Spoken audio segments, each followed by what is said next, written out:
नमस्कार, जय हिंद। स्वागत है आप सभी का एग्री कोचिंग चंडीगढ़ में। मैं हूं आपका दोस्त संजय विश्वकर्मा और आज की इस क्लास में हम बात करने वाले हैं राइस तो हो गया, व्हीट तो हो गया, शुगर केन की बात करने वाले हैं। ठीक है जी, ठीक है जी। तो स्टार्ट करते हैं बेहतरीन सेशन को। जो हमने कल छोड़ा था वहीं से कंटिन्यू करेंगे। तो कुछ क्वेश्चंस को कर लेते हैं। हाँ, कुछ क्वेश्चंस आपको इजी लगेंगे लेकिन वो रिवीजन में आपको हेल्प करेंगे। ठीक है, तो जब हम ये क्रॉप्स का पार्ट फिनिश करेंगे ना तो सारी क्रॉप से रिलेटेड, जैसे एक दो क्रॉप को ऐड करके क्वेश्चन मिला रहा हूँ, लेकिन हम सारी क्वेश्चंस को क्रॉप के हिसाब से भी कंपाइल कर लेंगे। ठीक है, चलो। तो पहला क्वेश्चन आपके लिए, first irrigation to be wheat crop should be given है। ये तो आपको सबको पता है। ठीक है, सब लोग सही आंसर दे रहे हैं। राइट आंसर क्या होगा? Very good guys, you are given right answer. सब लोग जानते हैं राइट आंसर क्या आएगा। सीआई स्टेज यहाँ पर हमारा राइट आंसर आने वाला है। ये आप याद रखेंगे, कल ही हमने इसको डिस्कस किया था। अगले क्वेश्चन की बात करें, Indian dwarf wheat belongs to. ठीक है, तो यहाँ पर इंडियन ड्वार्फ व्हीट का कौन सा ग्रुप है ये भी आप जानते हो। क्या आएगा right answer? Triticum, durum, aestivum, sphaerococcum species. Yes, sphaerococcum यहाँ पर राइट आंसर आने वाला है। ठीक है, इंडियन ड्वार्फ व्हीट की बात कर रहा है ना। वो आपसे अगर इनकॉर्न व्हीट की बात करता, किसकी बात करता? इनकॉर्न व्हीट की बात करता। वो आपसे पूछता कि इनकॉर्न व्हीट क्या होगा, तो उसका नाम आप क्या बताते? यस, क्या नाम बताते? वेरी गुड, हाँ जी, क्या बताते? आप बताते इनकॉर्न। उसने बोल दिया इनकॉर्न व्हीट कौन सा है, तो बताओ जल्दी। इनकॉर्न व्हीट क्या होगा? यस, सब लोग सही आंसर दे रहे हैं। ट्रिटिकम मोनोकोकम। कौन सा? ट्रिटिकम मोनोकोकम। ठीक है, अगर वो आपसे पूछे एमर व्हीट, इसी में डिस्कस कर लेते हैं ना, रिवीजन कर लेते हैं। अगर वो आपसे पूछा है एमर व्हीट तो क्या बताओगे? एमर व्हीट का नाम क्या है? एमर व्हीट को क्या कहते हैं वो बता दो जल्दी से। यस, एमर व्हीट को ट्रिटिकम डाइकोकम, डबल एम या डबल सी आएगी। ठीक है, अगर आपसे पूछो मैक्रोनी व्हीट, अगर आपसे पूछेगा मैक्रोनी व्हीट तो ट्रिटिकम ड्यूरम। ठीक है, अगर वो आपसे पूछे मैक्सिकन ड्वार्फ व्हीट, अगर वो आपसे पूछे मैक्सिकन ड्वार्फ व्हीट तो क्या बताओगे? यस, मैक्सिकन ड्वार्फ व्हीट में ट्रिटिकम एस्टिवम आंसर आ जाएगा। इंडियन ड्वार्फ व्हीट की तो बात हो गई है, भारतीय बोना गेहूं। अच्छा, वो आपसे पूछे club wheat, CLUB, club club wheat, तो क्या दोगे आंसर? Club wheat. दिमाग की बत्ती जलनी चाहिए जो टेबल याद की थी। यस, इंडियन ड्वार्फ व्हीट को ही क्लब व्हीट कहते हैं, तो इसको क्लब व्हीट भी कह देंगे। ठीक है, अगर वो आपसे पूछे टॉल व्हीट, मतलब ऊंचा पौधा है, उसका नाम बता दो, बॉटनिकल नेम टॉल व्हीट वाला और बता दो। Yes, very good Anusha, right answer सबसे पहले हमने दिया है ट्रिटिकम बल्गेयर। ट्रिटिकम बल्गेयर को टॉल व्हीट कहते हैं। तो जो पूरी टेबल थी वो हमने यहीं याद कर ली। अब पूछ ले कहां से क्वेश्चन पूछेगा, हमको तो सब याद है। चलो आगे बात करते हैं अगले क्वेश्चन की। The crown root is appear in the wheat, गेहूं में शीर्ष जड़ें कहां दिखाई देती हैं? ये जो है अच्छा क्वेश्चन है, जेआरएफ जैसे एग्जाम में आया है, आप लोगों के लिए भी इंपॉर्टेंट है, रिकॉल कराने में कहीं ना कहीं हेल्प करेगा। सो राइट आंसर क्या आ जाएगा? यस, सब लोग सही आंसर दे रहे हैं। जो हमने पढ़ा था, जो सीआई स्टेज पढ़ा था, ट्रांजिशन जोन पढ़ा था, रूट नीचे शूट ऊपर, मतलब जो रूट्स निकल रही हैं वो बिलो दी ग्राउंड है बट अबव दी सीड है। ठीक, सो राइट आंसर क्या आ जाएगा यहाँ पर? Below the soil surface but above the seed. अच्छा क्वेश्चन है, इंपॉर्टेंट क्वेश्चन है, ये आप लोग याद रखेंगे। ठीक है, अच्छा क्वेश्चन है, ऐसा क्वेश्चन पूछा जा सकता है और आया है जेआरएफ जैसे एग्जाम में आया है, तो इंपॉर्टेंट है। ठीक, so below the soil surface but above the ground, above the seed, sorry. Next, temperature requirement for the proper grain filling of the wheat, गेहूं में प्रॉपर ग्रेन फिलिंग के लिए टेम्परेचर कितना चाहिए, ये आप लोगों को जवाब देना है। हाँ जी, बढ़िया आंसर सब लोग दे रहे हैं। राइट आंसर क्या आएगा? हाँ जी, राइट आंसर क्या आ जाएगा? राइट आंसर यहाँ जाएगा 23 to 25। अच्छा क्वेश्चन है, आपको याद रखना है। ठीक है जी, क्लियर। अगले क्वेश्चन की बात करें तो अगला क्वेश्चन क्या बोल रहा है कि which crop has highest cultivated area in the world, world में सबसे ज्यादा खेती का क्षेत्रफल किसके पास है, ये आपको बताना है। ठीक है, खेती का क्षेत्रफल आप सबको बताना है। हाँ जी, सब लोग सही आंसर दे रहे हैं। वर्ल्ड की बात करेंगे तो वर्ल्ड में तो व्हीट है, बट इंडिया की बात करेंगे तो इंडिया में कौन है? यस, इंडिया में क्या है? इंडिया में हम पेडी की बात कर सकते हैं, राइस की बात कर सकते हैं, बट यहाँ पर राइट आंसर तो व्हीट होने वाला है। ठीक, चलो अगले क्वेश्चन की बात करते हैं। जीनस ओराइजा इंक्लूड्स, ओराइजा में कितनी स्पीसीज हैं? वेरी गुड, सब लोगों ने देखते ही आंसर बता दिया, 24 स्पीसीज हैं। तो right answer of this question is 24 species. और इस 24 में से केवल 2 स्पीसीज जो है वो कल्टीवेटेड है। जल्दी से उनके नाम बता दो, 2 स्पीसीज कौन कौन सी कल्टीवेटेड है? यस, कौन कौन सी है?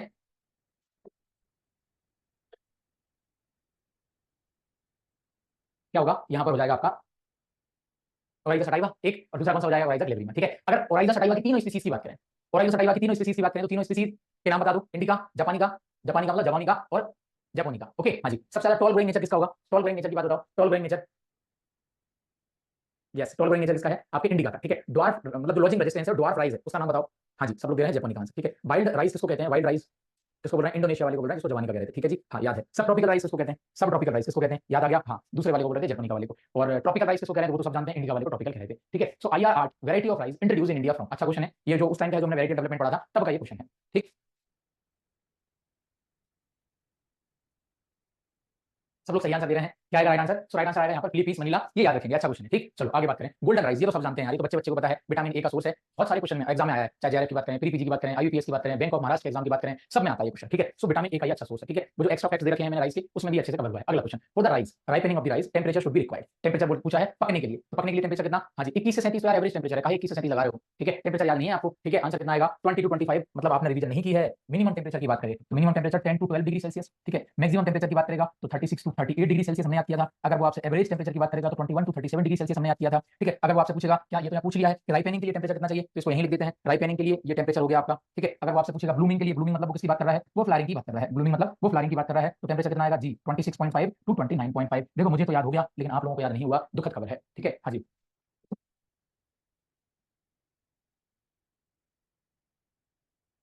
ठीक है, वेरी गुड। क्लास लेट क्यों लग रही है? क्लास तो ऑन टाइम है, 5:30 का टाइम है। अब 1-2 मिनट तो ऊपर नीचे होते हैं भाई, मजदूर थोड़ी है यार, हैं। अब जाता है आदमी क्लास ले लेगा, कभी पढ़ के देगा, पढ़ा के देखना। क्लास लेट क्यों हो रही है? मेरी पगार काट लेना भाई आज की क्लास की। ठीक है, हाँ, और मैं होमवर्क पूछूंगा तो जवाब नहीं दोगे। खान मोहसिन खान, कोई टेंशन नहीं, आपकी जो फ्रेंड्स वाली बातें हैं ना वो मैं अभी दीपक सर के पास में बैठे हैं, 1 मिनट लगेगा बुलाने में, मैं लाइव चैट बता देता हूँ। सर ये देख लो आपके चेलों को क्या कर रहे हैं आप। ठीक है, तो पता चल जाएगा। 150 रुपया देगा। हाँ जी, 150 भी नहीं मिलेंगे फिर उसको। ठीक है, डेडिकेटेड है भाई पूरा। चलो क्लियर हो गई बात इतनी। तो 26.5 to 29.5 ये फ्लाइंग के लिए टेंपरेचर है। एवरेज टेंपरेचर याद हो गया, मैक्सिमम मिनिमम दोनों टेंपरेचर आपको याद हो गए होंगे। ठीक है, चल ठीक है। आगे बात करते हैं क्या आप लोग चलो छोड़ो कोई बात नहीं।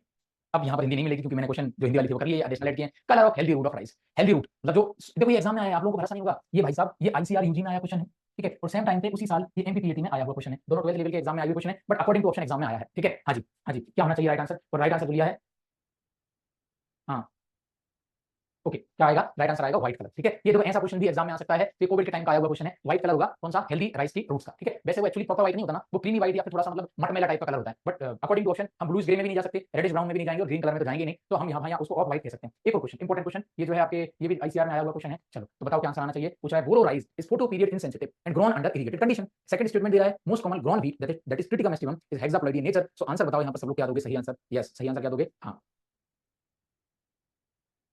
Very good. सो आंसर क्या आ जाएगा, ये यहाँ पर आ जाएगा बोथ स्टेटमेंट आर करेक्ट, ठीक है। अगर वो इनसेंसिटिव की जगह क्या लिख देता, ध्यान रखना थोड़ा सा चीर फाड़ करना जरूरी है क्वेश्चन की, अगर वो सेंसिटिव लिख देता तो फिर पता क्या होता, फिर पहला स्टेटमेंट गलत हो जाता, केवल दूसरा स्टेटमेंट सही होता, तो फिर जाते कि first statement is correct incorrect but our second statement is correct. अगर वो इनसेंसिटिव की जगह सेंसिटिव लिख देता कि मतलब उसको फोटो पीरियड फ्लाइंग टाइम को उसको लाइट ड्यूरेशन की जरूरत है, तो इसलिए यहाँ पर ध्यान रखना क्वेश्चन आपसे क्या पूछ रहा है, ठीक। चलो सो राइट आंसर तो आपको पता है। अगले क्वेश्चन की बात करते हैं। अगला क्वेश्चन क्या बोल रहा है, अगला क्वेश्चन बोल रहा है कि जो हाई यील्डिंग वैरायटी रही है राइस की, सॉरी व्हीट की, जिसको इंडियन सोसाइटी ने क्रॉस करवाया ट्रेडिशनल वैरायटीज के साथ, तो कौन सी वैरायटी हमारी डेवलप हुई। सो राइट आंसर क्या हो जाएगा, वेरी गुड, सब लोग सही आंसर दे रहे हैं। सर राइट आंसर क्या हो जाएगा, राइट आंसर यहाँ पर हो जाएगा मैक्सिकन वैरायटियां। अरे ट्रिटिकम एस्टिवम की तो बात कर रहे हैं 1963 में, जिसको कहां से लेके आए थे, मैक्सिको से लेके आए थे, 100 केजी ऑफ सीड लेके आए थे, फिर उसको लोकल वैरायटियों के साथ क्रॉस करवाया था, तो उन वैरायटियों को क्या बोला था, उन वैरायटियों को हमने यस उन वैरायटियों को यही बोला जो आप दिमाग में चला रहे हो, मैक्सिकन वैरायटी बोला। अगले क्वेश्चन की बात करते हैं। अगला क्वेश्चन क्या कह रहा है, अगला क्वेश्चन आपसे कह रहा है स्टेटमेंट फर्स्ट एंड सेकंड दोनों में से चेक करना है सही कौन सा है गलत कौन सा है। पहला क्वेश्चन, पहला statement the optimum temperature for the germination of the wheat कितना बता रहा है आपको, 20 to 22 डिग्री सेल्सियस बता रहा है, ठीक। दूसरा बोल रहा है optimum temperature for the vegetative range from 20 to 25 degree Celsius. According to option हमको जाना पड़ेगा, दोनों सही हैं दोनों गलत हैं, एक सही है एक गलत है, एक गलत है दूसरा सही है, ठीक है। तो ये एज इट इज एग्जाम में आया है क्वेश्चन, ठीक है। तो मैं आपको अवगत इसलिए करवा देता हूं क्लास में, ठीक है। हाँ कुछ लोगों को क्वेश्चन इजी लगेंगे कि आईबीपीएस लेवल का नहीं करवा रहे हैं भाई साहब, आसपास जो एग्जाम में चल रहा है ना वो जानना जरूरी है। आईबीपीएस में तो ये भी आता है कि ऑर्गेनाइजेशन का किसका नाम है, तो ये भी पूछ लिया जाता है, वो आपके आईबीपीएस का ही क्वेश्चन है, ठीक है। आईबीपीएस में तो American rise of the world भी पूछ लिया है, तो इजी क्वेश्चन भी आ जाते हैं, ठीक है, ठीक। चलो सो राइट आंसर क्या आ जाएगा यहाँ पर, राइट आंसर दोनों स्टेटमेंट हमारे सही है, ठीक। चलो अगला क्वेश्चन, नोवेल कैन किसको कहते हैं। नोवेल कैन तो सभी ने याद किया है, याद हो गया सबको, यस कल की क्लास में पढ़ा था, सेक्रम ऑफिसिनियरम को नोवेल कैन कह रहे हैं। इसको क्या बोल रहे थे, इसको ट्रॉपिकल कैन भी कह रहे थे, सबसे ज्यादा इसको ही ग्रो किया जाता है, क्यों, क्योंकि डिजीज रेजिस्टेंस कैपेसिटीज के अंदर हमने डेवलप करी है। शुगर कैन विजार्ड का नाम बता दो, गन्ने के जादूगर का नाम बताओ, कौन है जो शुगर कैन में जिन्होंने नोवेलाइजेशन करवाया है, नई नई जो वैरायटी को क्रॉस करवा के लोकल वैरायटी को डिजीज रेजिस्टेंस कैपेसिटी बढ़ाई, यस टीएस वेंकटरमन साहब जो हैं उनको शुगर कैन विजार्ड के नाम से जाना जाता है, ठीक है। अब आप इनके इंस्टीट्यूट की बात करें तो दो इंस्टीट्यूट है, एक है IISR Indian Institute of sugar cane Research, भारतीय गन्ना अनुसंधान संस्थान कहां पर है, एक तो ये आंसर दे दो। दूसरा है आईएसबीआई, एसबीआई मतलब स्टेट बैंक ऑफ इंडिया नहीं, शुगर कैन ब्रीडिंग इंस्टीट्यूट कहां पर है, ये दोनों आंसर दे दो। पहले वाले का आंसर आप बता रहे हो, सब लोग आंसर दे रहे हो लखनऊ में है, और दूसरे वाले का आंसर क्या बताओगे, ये आपका कोयंबटूर में है, ठीक है। तो पहला वाला तो याद रखना, जो एसबीआई है, एसबीआई मतलब शुगर कैन ब्रीडिंग इंस्टीट्यूट गन्ना प्रजनन संस्थान 1912 में आया है, ईयर भी पूछा जाता है, 1912 में इसको एस्टैब्लिश किया गया था, ठीक है। यहां से जो वैरायटी निकलती है उन वैरायटियों के नाम क्या लग जाता है सर, उन वैरायटियों के नाम क्या लग जाता है आपका सीओ, ठीक। तो ये तो टोटल ब्रीडिंग का काम कर रहा है शुगर कैन के ऊपर, but another institute we have IISR मतलब Indian Institute of sorghum sugar cane research not sorghum, ये आपका लखनऊ में है, मतलब ये वैरायटियां भी डेवलप कर रहा है नॉर्थन पार्ट के लिए, बट ये कहीं ना कहीं और दूसरी चीजों पे भी काम करता है, ठीक है। तो ये दोनों चीजें आपको याद रखनी है। इसके अलावा cropping very important cultural practice होती है, वो तो आप लोग जानेंगे, नहीं जानेंगे तो आगे भी समझेंगे, ठीक है। ये ठीक राइट आंसर सब लोग दे रहे हैं, शुगर कैन से रिलेटेड है। अच्छा क्रॉपिंग किसमें करते हैं, क्रॉपिंग आपके बनाना में भी करते हैं। क्रॉपिंग का मतलब क्या होता है, क्रॉपिंग का मतलब होता है सपोर्ट करना, क्रॉपिंग का मतलब क्या होता है, सहारा देना या फिर क्या करना, सहारा देना या फिर सपोर्ट करना, ठीक है। टू सपोर्ट सपोर्ट करना होता है प्लांट को, क्यों, जैसे शुगर कैन की बात कर रहे हैं तो शुगर कैन अब जैसे थोड़ा सा हम उसको रिजेस पे लगा रहे हैं, ठीक है। जब रिजेस पे लगा रहे हैं तो हवा में जब उसका हाइट बढ़ेगी तो वो गिर सकता है, फॉलिंग लाइन डाउन, इसलिए हम उसको करेंगे चार पांच जो पत्तियों के साथ एक साथ उसको बांध देते हैं, उसको क्रॉपिंग कहेंगे। टमाटर में उसको क्रॉपिंग नहीं कहते हैं बाबू, टमाटर में उसको स्टैकिंग कहते हैं, ठीक है। टमाटर में उसको क्रॉपिंग ना कहके उसको स्टैकिंग कहते हैं, बांस के या लकड़ी के ऐसे डंडे लगा देंगे, रस्सी से बांध के प्लांट को सपोर्ट देंगे ताकि वो ऊपर बढ़ सके, उसकी डिटरमिनेंट ग्रोथ हो सके, उसकी इनडिटरमिनेंट ग्रोथ ना हो, ठीक है, समझ गए। हाँ आलू में भी करवा दो, कोई बोलेगा कि तंबाकू में भी करवानी है, सब में करवा दो, ठीक है, मैंगो में भी करवा दो, ठीक है। चलो अब चक्कर पता क्या है, मैं 1 मिनट और लूंगा उसके बाद हम अपने टॉपिक पे आते हैं, क्वेश्चन शायद एक आध और बचा होगा, हो गए। प्रॉब्लम ये है जो हम सोचते हैं वो हम बोलते हैं, और जो हम बोलते हैं वो हमारे दिमाग में फिट रहता है। अब वही क्वेश्चन जो एग्जाम में आते हैं ना तो हम टिक वही करके आते हैं जो हमारे दिमाग में है। तो एक चीज जब आप तैयारी कर रहे हो ना तो अपने दिमाग में एक चीज रखना कि अगर नहीं आता है तो गलत मत बताना, क्योंकि जो गलत आप बता रहे हो ना वो आपको अभी लग रहा है कि मैं गलत बता रहा हूँ, बट वो जो पॉइंट है ना वो आपके दिमाग में बैठ रहा है, और फिर हो सकता है वो आपकी मस्ती मजाक के चक्कर में वो दिमाग में बैठ गया, एग्जाम में आया निपटा दिया, ठीक है। सो इसलिए नहीं आता है शांत रहो, नहीं आया कोई बात नहीं, बट आपको गलत नहीं बताना। मेरा भी वही सिद्धांत रहा है, मुझे अगर नहीं आता है तो पढ़ाने में भी मैं गलत नहीं बताता हूँ, मैं बोल देता हूँ, मैं चेक करके बताऊंगा, मैं कोई तोप नहीं, ठीक है। हम सब इंसान हैं, सीखने की हमारी सबकी आदत है, टीचर चाहे कितना भी बड़ा हो जाएगा वो सीखता रहता है, पढ़े नहीं आएगा मैं बोलूंगा नहीं आया, बट गलत नहीं बताना, क्यों, क्योंकि वो गलत बताने के चक्कर में आपके दिमाग में भी कॉन्सेप्ट गलत बैठ गया और वही टॉपिक से अगर एग्जाम क्वेश्चन आ गए तो फिर बंटा डाल हो जाता है, ठीक है, कल्याण हो जाएगा, यस। नहीं यहाँ भले ही रॉन्ग हो जाए एग्जाम में, सही सही करना ये थिंकिंग नहीं है। प्रॉब्लम क्या है ना, हम सोचते हैं कि एग्जाम में सही हो, यहाँ ना हो, तो ऐसा नहीं होगा ना, हम यहाँ सही करेंगे तब एग्जाम में सही होगा ना, आदत सुधारनी पड़ेगी, ठीक है। अब जैसे यस होमवर्क चेक करूंगा, थैंक यू आपने होमवर्क याद दिलाया मुझे, मैं बिल्कुल चेक करूंगा। अब जैसे रील्स देखने बैठ गए, ठीक, तो अब एक रील और एक रील और एक रील 6 घंटे निकल गए, वो आपकी आदत हो रही है, वो आपकी आदत है, उसको हटाना पड़ेगा, ये एक अच्छे स्टूडेंट की कैरेक्टर नहीं है, ठीक है। रेटिंग रिलेटेड टू झूठ, बिल्कुल बासमती राइस का टेस्ट वेट 21 ग्राम होता है, बासमती राइस का टेस्ट वेट, ठीक है। अब मैंने आपको कुछ क्वेश्चंस दिए हैं, मतलब होमवर्क दिया है, वो मैं चेक करूंगा। अगले क्वेश्चन की बात करते हैं, how much area required for the planting of 1 hectare by dapog method, सब लोग जानते हैं क्या आएगा आंसर, यस, सब लोग राइट आंसर दे रहे हैं। सो राइट आंसर देखो, वो व्हीट की जो वेजिटेटिव वैरायटी जो ग्रोथ है ना 16 से 20 आप बता रहे हो, वो डिपेंड करता है ड्यूरेशन ऑफ द वैरायटी पे। ठीक है, आप बताओ कि 16 से 20 टेंपरेचर रहता है वेजिटेटिव ग्रोथ के टाइम पे, वैरायटी पे भी डिपेंड करता है, तो 16 से 22 24 तक हम उसको ले जा सकते हैं। तो अकॉर्डिंग टू ऑप्शन तो वो क्वेश्चन सही है, क्योंकि वो ज़्यादा जैसे एग्जाम में आया उन्होंने सही आंसर दिया है। ठीक है, तो सब लोग आंसर दे रहे हैं 20 टू 30 स्क्वायर मीटर यहाँ पर हमारा सही आंसर हो जाएगा। डेपोक को आप सब लोग जानते हो, उसको मेट टाइप नर्सरी कहते हैं। मशीन ट्रांसप्लांटिंग के लिए सबसे बढ़िया पॉपुलर मानी जाती है मेथड। यहाँ पर सोइल का डायरेक्ट कॉन्टैक्ट नहीं होता। सीड रेट बताओ कितनी होती है, जल्दी बताओ। हाँ, सीड रेट 1.5 टू 2 या 1.5 टू 3 केजी पर मीटर स्क्वायर यहाँ पर हम एरिया जो है सीड रेट रखते हैं, नॉट हेक्टेयर। पर 1 मीटर स्क्वायर एरिया में अगर हम नर्सरी तैयार कर रहे हैं तो कितने मीटर स्क्वायर एरिया में हम उस प्लांट की पौधे की नर्सरी कर सकते हैं? यस, 200 मीटर स्क्वायर एरिया में उसकी ट्रांसप्लांटिंग कर सकते हैं। ठीक है, मेट टाइप नर्सरी इसको कहते हैं। ठीक है, और कुछ लोगों ने इसकी पर हेक्टेयर भी सीड बता दी है। सीड लगभग 75 किलोग्राम पर हेक्टेयर के आसपास जाएगी अगर हम उसको मीटर स्क्वायर एरिया से निकालेंगे। तो 70 से 80 या 75 से 80 को डिपेंड करेगा सीड का साइज कितना है, सीड का वेट कितना है। क्योंकि जब हम सीड रेट की बात करते हैं तो सीड रेट का फॉर्मूला क्या हो जाता है कि प्लांट की पॉपुलेशन कितनी है इनटू टेस्ट वेट कितना है अपन उसका जर्मिनेशन परसेंटेज कितना है और उसके अंदर जो प्यूरिटी है वो कितनी है, ऐसे करके निकालते हैं तो सीड रेट निकल आती है। ठीक है, तो सीड रेट प्रॉपर एक्जैक्ट हम नहीं कह सकते, वो डिपेंड करेगी सीड के टेस्ट वेट। तो राइट आंसर यहाँ पर ये हो गया, ये हमने समझ लिया। अगला question, lower part of sugarcane useful for, ये तो हमने डिस्कस किया है। आप बता दोगे जो लोअर पार्ट होता है वो किसके लिए मतलब विच पार्ट जो है यूज होगा? मैंने आंसर ये बता दिया वैसे आपको, बट सब लोग बोल सकते हैं कि जो सोइंग के लिए हम किसका यूज करेंगे, सोइंग के लिए हम अपर 1/3 पार्ट का यूज करते हैं। जब हम बात करेंगे किसकी, शुगर केन के अंदर, तो S4 सुक्रोज हो गया,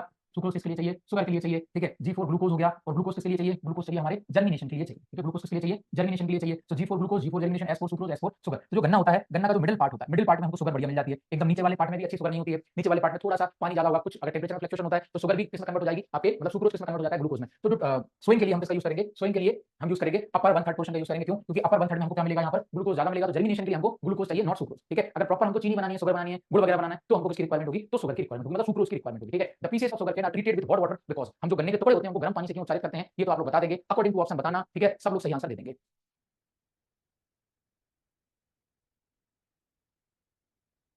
वेरी गुड गाइस, सब लोग सही आंसर दे रहे हैं। ठीक है, so according to option right answer क्या हो जाएगा कि ये कन्वर्ट करेगा किसको, सुक्रोज को ग्लूकोज में। थर्ड वाला ऑप्शन भी सही होगा, it control seed borne disease, but according to option right answer आपका ठीक होगा। कुछ लोग सी आंसर दे रहे थे। ठीक है, बट सी एकदम प्रॉपर इसकी एक्सप्लेनेशन नहीं होगी। गर्म पानी उपचार से क्या होगा, तो सुक्रोज है वो भी ग्लूकोज में कन्वर्ट हो सकता है। ठीक है, तो याद रखना कितना मॉइस्चर होता है, 16 से 18 डिग्री ब्रिक्स में उसको मेजर करते हैं कि उसके अंदर शुगर कंटेंट वैसे 16 टू 18 डिग्री ब्रिक्स है, तो हम उसको काट सकते हैं। मॉइस्चर क्या, पानी पानी है। चलो इतनी बात समझ में आ गई होगी। ये क्वेश्चन वाला पार्ट आपका कवर हो गया। अब बेबी कॉर्न से रिलेटेड थोड़ा बहुत पढ़ लेते हैं। वैसे तो मैंने कल आपको थोड़ा सा बता दिया था कि सलाद वगैरह कैंडी वगैरह बनाने के काम में ले लेते हैं, बट जो आपको पिक्चर में नजर आ रहा है ये आपका बेबी कॉर्न है। ठीक है, बेबी कॉर्न एक्चुअली क्या है, baby corn actually unfertilised pop है, ये आपको याद रखना, मतलब उसमें फर्टिलाइजेशन नहीं हुआ है। ठीक है, आपसे कभी पूछेगा कि डी टेस्टिंग किसमें करते हैं, आपसे पूछेगा कि डी टेस्टिंग किसमें करते हैं, तो क्या बताओगे सर, डी टेस्टिंग एक्चुअली मेज में बेबी कॉर्न में की जाती है। ठीक है, फर्टिलाइजेशन ना हो पाए तो मेल पार्ट को हम कट कर देंगे, रिमूव कर देंगे। ठीक है, तो वो जो आपका क्या कहलाएगा, क्या मेरी आवाज नहीं आ रही है सही आ रही है? ठीक है, तो वो आपका क्या कहलाएगा, वो आपका कहलाएगा डी टेस्लिंग। ठीक है, और ये जो है ना, यहाँ पर हम इसको कब तोड़ेंगे, जब सिल्क आ जाएगा, मतलब सिल्किंग के 2 से 3 दिन बाद हम इसको तोड़ लेते हैं। आईबीपीएस आपको जैसे एग्जाम में आया है, इंपॉर्टेंट है। ठीक है, तो ये आपका सिल्किंग के लिए, सिल्किंग के आप सबको पता है फीमेल पार्ट है, तो उसमें हम इसको सिल्किंग आई 2 से 3 दिन बाद हम उसको तोड़ लेंगे, क्योंकि इस टाइम से मॉइस्चर ज्यादा है। अच्छा, मॉइस्चर ज्यादा है ना, तो पूरा ग्रेन के साथ उसका जो भुट्टे वाला पार्ट है ना उसको भी खा लेंगे, चाहे सलाद के तौर पे यूज कर लेंगे। इस टाइम से प्रोटीन भी अच्छा होता है, तो पूरा पूरा होल जो कोब है ना, वो मतलब भुट्टा, वो पूरा का पूरा डाइजेस्टेबल है और एडिबल है, पूरा खाया जा सकता है। ठीक है, video is not clear, rejoin कर लो। ठीक है, ये यहाँ बार बार परेशान मत हो, रीजॉइन कर लो, आपकी तरफ से प्रॉब्लम है। बाकी लोग 300 लोग भी तो देख रहे हैं, उनको क्यों समस्या नहीं हो रही है, 25 बार मैसेज कर रहे हो, कॉन्सेप्ट नहीं समझना है, टाइम पास करना है। ठीक है, आगे बात करें बेबी कॉर्न के बारे में। तो बेबी कॉर्न के यूज की अगर हम बात करेंगे, ठीक है, तो बेबी कॉर्न के यूज कहाँ यूज हम इसको कर सकते हैं, सलाद के लिए यूज कर सकते हैं, सॉस के लिए यूज कर सकते हैं, वेजिटेबल पर्पस के लिए यूज कर सकते हैं, पिकल्स के लिए, कैंडी के लिए यूज कर सकते हैं, इसको पकोड़ा कोफ्ता, मतलब दुनिया भर के जितने भी खाने पीने के आइटम है सब के लिए बेबी कॉर्न यूज हो जाएगा। ठीक है,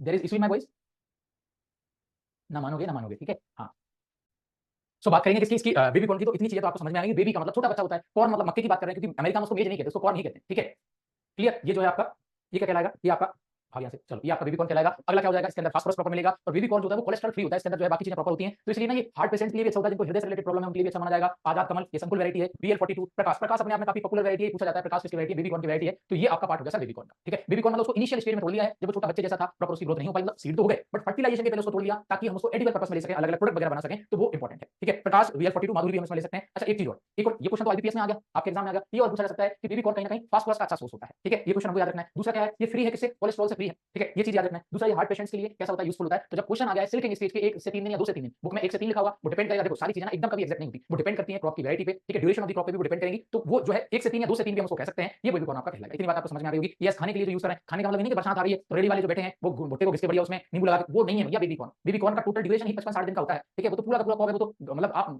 मत करो यार, वो आपका फालतू फ्लो निकाल रहे हो। चलो आगे बात करते हैं। आगे बेबी कॉर्न की बात करें तो बेबी कॉर्न क्या है, आपका यंग फीमेल इन्फ्लोरेसेंस होता है। कौन सा, फीमेल वाली पार्ट होगा। फर्टिलाइजेशन के पहले इसको यूज कर लेते हैं। इसकी जो लाइफ साइकिल है वो 60 टू 65 डेज में कंप्लीट हो जाती है, मतलब 2 महीने की फसल है।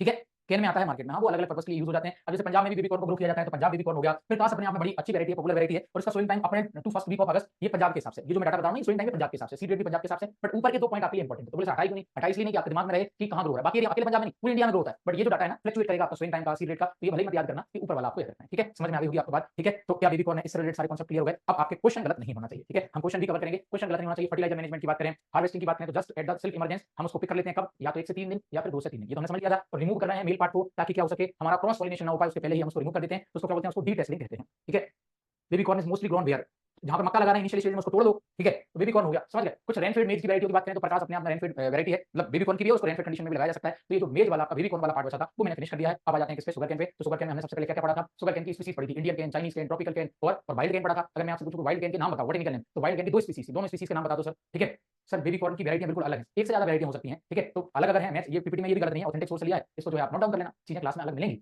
सब कुछ नोटबुक में अगर आप मिल जाए आपको अच्छी बात, मिलना चाहिए, बट सब कुछ नोटबुक में मिल गया तो फिर आप क्लास लेने क्यों आ रहे हो, क्लास में आपको कुछ नया मिलेगा ना, इसलिए तो आ रहे हो, थोड़ा सा इधर डेवलप करो। ठीक, चलो सब लोगों ने आंसर दिया है, सेक्रम, स्पॉन्टेनियम और सेक्रम बारबेरी, यस बारबेरी नहीं, रोबस्टम, रोबस्टम और स्पॉन्टेनियम, बारबेरी लिखा है कोई, बारबेरी नहीं आएगा वो तो इंडियन केन, सेक्रम बारबेरी वो इंडियन केन हो गया, सेक्रम चाइनीज तो चाइनीज केन हो गया, सेक्रम ऑफिसियम उसको ट्रॉपिकल केन, नोबल केन कह दिया। ठीक है, और अगला वाइल्ड केन की बात करेंगे तो रोबस्टम है और स्पॉन्टेनियम, समझ गए थे, यहां तक हमने डिस्कस कर लिया था, बाकी चीजें आप जानते हो। स्प्रिंग की बात करें तो फरवरी मार्च के आसपास इसको लगाया जा रहा है, तो नॉर्थ इंडिया में काफी पॉपुलर होता है, 12 महीने की फसल है, इसको एक साल भी हम कह सकते हैं। स्प्रिंग क्यों करें, स्प्रिंग हमेशा दिसंबर के बाद आएगा, जनवरी फरवरी का जो टाइम होता है उसको बसंत हम कह देते हैं, ऑटम, ऑटम सितंबर टू अक्टूबर लगेगा, अर्ध साली जुलाई अगस्त में लगाया था, 18 महीने की फसल होती है। इतनी बातें आपको समझ में आ गई होंगी, हमने ऑलरेडी डिस्कस कर दिया था। ठीक है, चलो अब आगे बात करते हैं, आगे बात करते हैं सीड रेट। अपने आप में सीड रेट, एक्चुअली वो सीड रेट नहीं है, एक्चुअली वो सेट रेट है, नॉट सीड रेट। ठीक है, तो जैसे बात करें सीड तो इसका कुछ होता नहीं है, इसके होते हैं सेट्स। सेट्स मतलब ये जो आपको पिक्चर में नजर आ रहे हैं ना, ये अलग अलग जो आपको टुकड़े नजर आ रहे हैं, इन्हीं को क्या कह रहे हैं, इन्हीं को सेट कह रहे हैं। जैसे हम बात करें, अगर बात करें मान चलो ये आपका गन्ना है। ठीक है, अब गन्ने के अंदर ये तो आपके नोड और इंटरनोड वाला कॉन्सेप्ट है। ठीक है, नोड और इंटरनोड वाला कॉन्सेप्ट हो गया, तो क्या किया, ये अपने आप में क्या दिख रही है, बर्ड दिख रही है, इसको क्या बोल रहा है सर, इसको या तो हमने बर्ड कह दिया, अभी already discuss in our previous lecture. ठीक है, हमने इसको बर्ड बोल दिया या आंखें इसको बोल दी। अब मान के चलो अगर हमने इसका टुकड़ा किया है, ठीक है, मान के चलो इसको हमने टुकड़ा किया, कितना हमने इतना वाला पोर्शन जो है टुकड़े में लिया, ठीक, इतना टुकड़े में ले लिया, तो इस टुकड़े को हम क्या बोलेंगे, इस टुकड़े को बोलेंगे सेट, क्या बोलेंगे सेट। अब इस सेट में कितनी बर्ड है, तो दो बर्ड हो गई, तो इसको क्या बोलेंगे, टू बर्डेड सेट्स, क्या बोलेंगे इसको, टू बर्डेड सेट्स। अगर इस टुकड़े में हमने तीन नंबर बर्ड लिए हैं, तीन नंबर बर्ड्स, तो फिर हम इसको क्या बोलेंगे, थ्री बर्डेड सेट। ठीक, अगर इसमें एक ही बर्ड है टुकड़े में तो क्या बोलेंगे, वन बर्डेड सेट। बर्ड का कॉन्सेप्ट समझ में आ गया होगा आपको। ठीक है, दो बर्ड ली तो दो बर्डेड सेट, तीन बर्ड ली तो थ्री बर्डेड सेट। ठीक है, यहाँ पर आप कॉमन देख सकते हैं थोड़ा सा, ये आपका नोड है, ये बीच का इंटर नोड है, ये नोड पे ही आपको क्या नजर आएगा, नोड पे ही आपको बर्ड्स नजर आएंगी जो अलग अलग टुकड़े हैं, मतलब जो नोड वाला रीजन है वहां जब वो पक जाएगा ना तो इजीली वहां से टूट जाता है। सर ओनली वन बर्ड से प्रोपगेशन नहीं हो सकता, बिल्कुल हो जाता है, वन बर्ड से भी प्रोपगेशन होता है, बट प्रॉपर जर्मिनेशन में थोड़ी सी प्रॉब्लम होती है क्योंकि वो बर्ड एक्टिव है कि नहीं है, डोरमेंट भी हो सकती है। तो सबसे ज्यादा कॉमन जो इंडिया में बर्डिंग या बर्डेड सेट की बात करते हैं तो थ्री बर्डेड सेट सबसे ज्यादा कॉमन होता है। थ्री बर्डेड सेट की हम क्या करते हैं, उनके टुकड़ों की गिनती कर लेते हैं। जब टुकड़ों की गिनती करेंगे तो लगभग 35 से 40 हजार टुकड़े हम एक हेक्टेयर के लिए प्लांटिंग के लिए यूज करेंगे। कितने, 35,000 to 40,000 number of sets be required for the planting of 1 hectare area. ठीक है, 35 से 40 हजार टुकड़े, ये याद रखोगे। ठीक है, तो थ्री बर्डेड सेट की बात हमने कर ली। ठीक, और ये टुकड़े हैं अगर हार्वेस्टिंग के लिए मतलब इनको सोइंग के लिए यूज करें ना तो 10 से 12 महीने पुराने होने चाहिए, ये याद रखोगे।